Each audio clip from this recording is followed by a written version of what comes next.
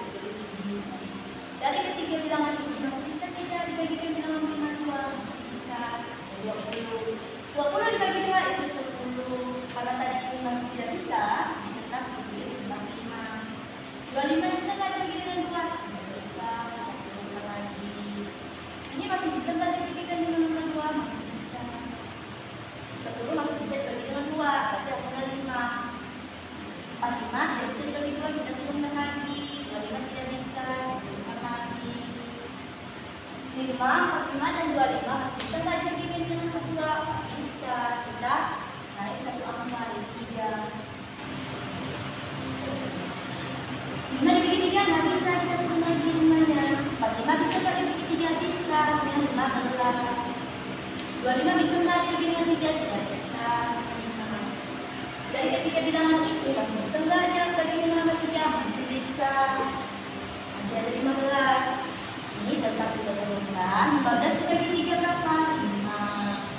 25 dibagi 3 berapa? Nggak bisa.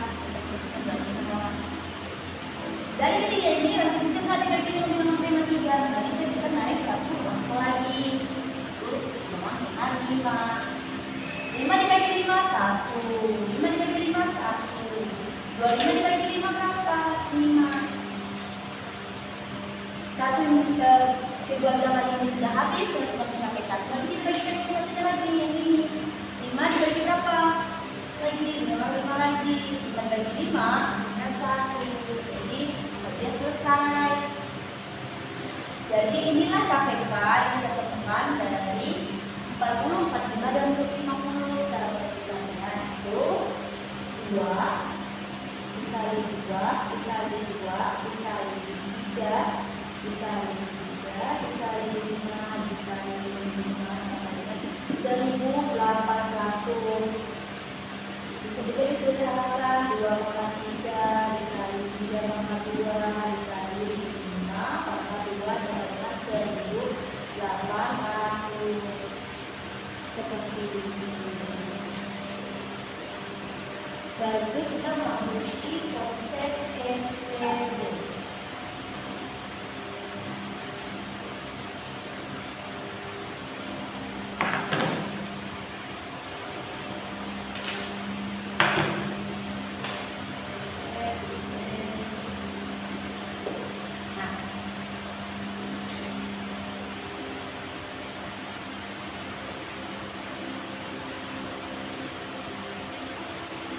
NPD itu berbeda dengan KPK. NPD itu adalah faktor persekutuan besar. Sini saya akan menunjukkan dua persoalan tentang ini dan kedua 90. Sama kita menggunakan pembagian bilangan prima, masih menggunakan tabel 1, 2, 3. Bilangan primanya 2, 3, 5, 7, 9, 10. Ini kita tulis 42 dan 90. Kalau KPK tadi bisa dibagi satu persatu, kalau ini kalau NPD kita harus membaginya selengkap atau berbarengan. 42, 72 dan 90 masih bisa nggak dibagi dengan 2? Bisa. 42 dibagi 2 jadi 21. 72 dibagi 2 36. 90 dibagi 2 berapa? 45. Nah, ini kita bagiannya sama-sama, tidak boleh satu persatu. 21, 36 dan 45 masih bisa nggak dibagi dengan 2? Tidak bisa, kita naik satu angka 3. 21 dibagi 3 berapa? 7. 36 dibagi 3 berapa? 12. 45 dibagi 3 berapa? 15. 7, 12, 15 ini masih bisa nggak dibagi 3? Nggak bisa. Bagi 5? Nggak bisa lagi. Dibagi dengan 7? Nggak bisa.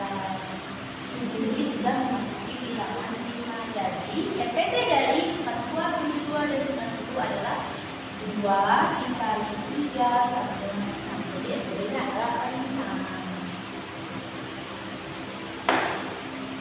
Soal kedua itu adalah 18, 25 dan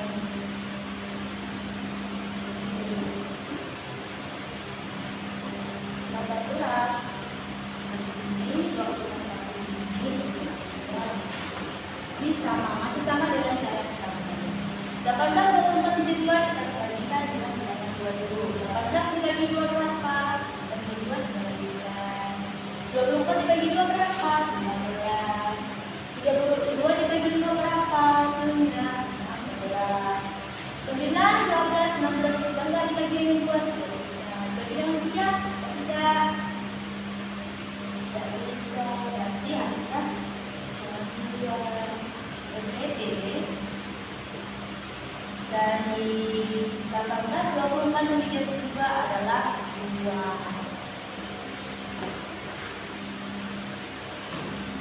Dari itu kita memasuki sifat-sifat bangun dua. Sifat-sifat bangun yang pertama itu ada sifat segitiga.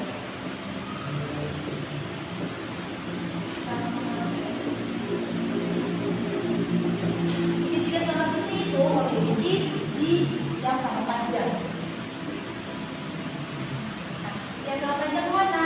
1, 2, 3 itu sisi yang sama panjang. Segitiga sama sisi memiliki 3 sudut yang sama. Yang mana saja? 1, 2, 3 itu sudut segitiga sama sisi. Sudutnya itu sebesar 60 derajat sama 60 derajat semua.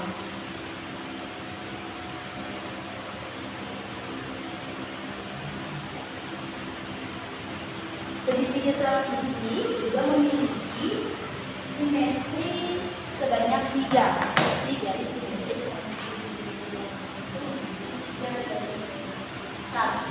garis pertama, 2 garis kedua, ini garis ketiga. Yang memiliki 3 simetri garis 1, 2, 3. Segitiga sama sisi juga memiliki garis berat, garis berat ini garis berat sini misalnya sini A, sini B, sini C. Kita tarik dari B ke bawah, garis beratnya sini B. Jadi garis beratnya dari B ke D ini namanya garis berat. Segitiga sama sisi juga memiliki dua bagian,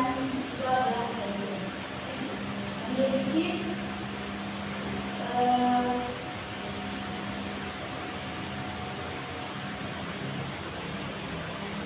garis bagi. Berarti misalnya di sini A, di sini B, di sini C, di sini D. Garis baginya di mana? Di sini garis baginya. Bisa memilih bagian dari D-nya, dari B sebelah sini, dari D di sebelah sana. Jadi satu A, B dengan D itu bagian pertama, B dengan C bagian kedua. Itu namanya garis bagi. Segitiga sama sisi juga memiliki garis tinggi. Garis tingginya di mana? Ini garis tingginya. Dari sini ke sini dan sebelumnya itu garis tinggi segitiga sama sisi. Setelah itu saya akan menjelaskan sifat-sifat persegi.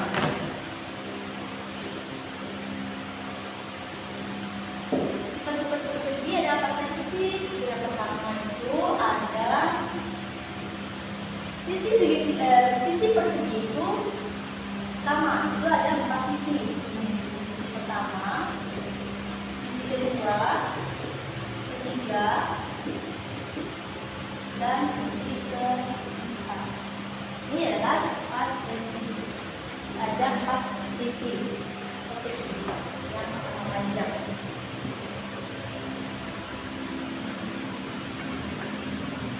Persegi juga memiliki 4 sudut yang sama, 1, 2, 3, dan 4 sudut. Sudut persegi di sini sudutnya berapa? 90 derajat. 90 derajat berarti dia sudut sisi. Jadi keempat sisi persegi ini adalah 90 derajat.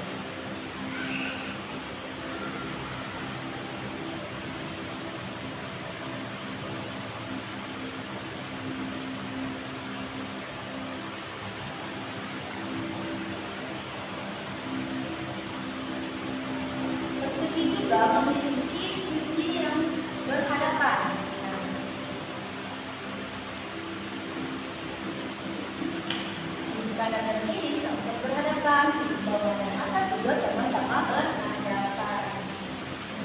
Persegi juga memiliki garis diagonal yang sama panjang. Ini diagonal pertama, ini diagonal kedua. Ini garis diagonal yang sama panjang. Segitiga sama sisi juga memiliki potongan garis tegak lurus. Sisi garisnya ini namanya garis tegak lurus. Dari persegi yaitu 90 derajat. Selanjutnya saya akan menjelaskan sifat-sifat gajah genjang. Nah, gajah genjang itu bentuknya hampir sama dengan persegi, cuma dia seperti ini. Ini gajah genjang. Gajah genjang itu memiliki sisi yang saling menghadapkan, sisi ini dengan sisi ini, sisi bawah dan sisi atas. Terus sisi yang saling berhadapan. Gajah genjang juga memiliki 4 sudut. 1, 2, 3, 4. Itu sudut-sudut gajah genjang. Gajah genjang juga memiliki garis diagonal. Benar mengisi garis diagonal yang mana diagonalnya sama seperti ini. Ini adalah garis diagonal gajah genjang. Dia juga memiliki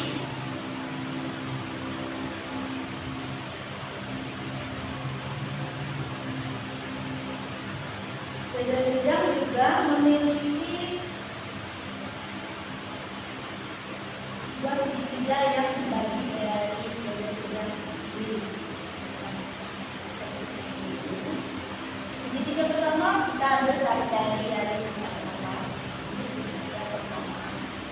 Ini bisa dari segitiga. Ini pembagian dari gajah genjang yang bisa dibagi dengan dari segitiga dua segitiga.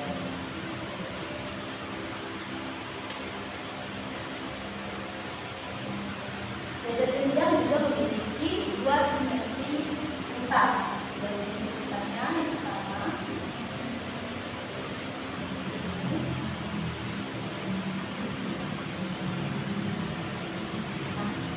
yang pertama itu dari sini. Ini simetri utama yang pertama. Yang kedua simetri utamanya dan ini simetri utamanya full. Terus saya akan menjelaskan sifat-sifat belah ketupat.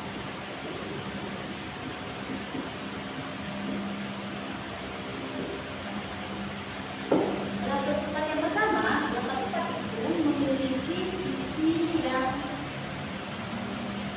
sama panjang. 1, 2, 3, 4 itu sisi belah ketupat. Dia juga memiliki sudut yang sama. 1, 2, 3, 4 itu sudut-sudut dari belah ketupat yang berhadapan sama besar.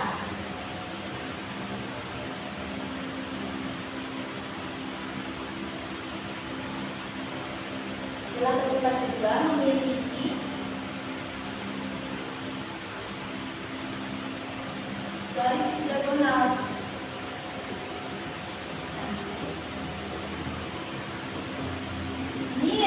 Garis diagonal dari atas ke bawah itu namanya diagonal.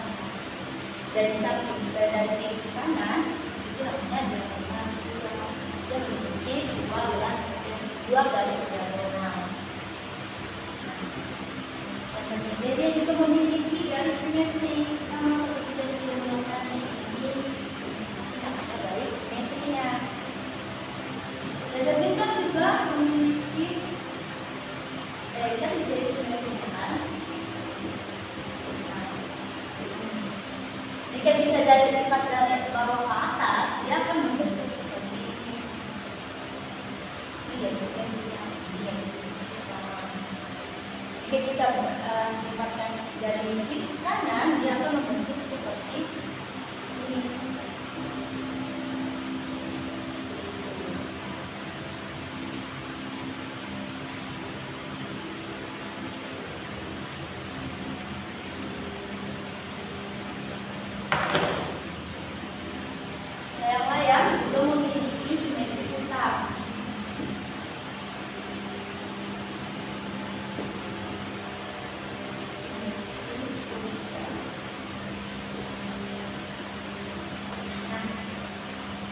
Kalau saya tarik dari sini ke sini, berarti simetri putar dari belakang ke depan itu 360 derajat. Nah, kalau yang ini itu sudah menjadi bisa putaran penuh. Ini bisa saja yang dapat saya sampaikan dari materi-materi matematika.